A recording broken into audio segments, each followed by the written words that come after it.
श्री गोपाळ कृष्ण भगवान की जय। लीला नंबर 98। कास्त हरिदेव पंडिताला गोपाळ मंत्राचे निरूपण। सर्वज्ञांजवळ उपाध्याय बसलेले होते। तेवढ्यात कास्त हरिदेव पंडित आले। सर्वज्ञ देवळातून बाहेर आले। सर्वज्ञांना बसण्यासाठी बाईसा आसन घालीत होती।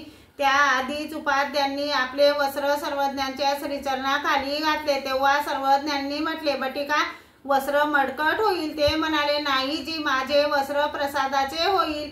बाईसाने आसन रचले। सर्वज्ञ आसनावर जाऊन बसले। नंतर कास्त हरिदेव पंडितांनी सर्वज्ञांना दंडोते घातले, श्रीचरणा लागले व बसले। सर्वज्ञांनी त्यांना विचारले, आपण काय जाणता? त्यांनी सांगितले, जीजी, आम्ही गोपाळ मंत्राचे भेद जाणतो।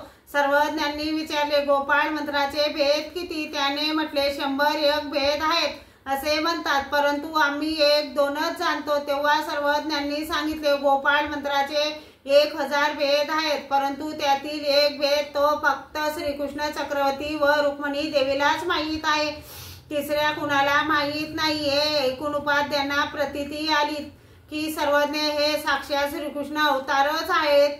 श्री गोपाळ कृष्ण भगवान की जय।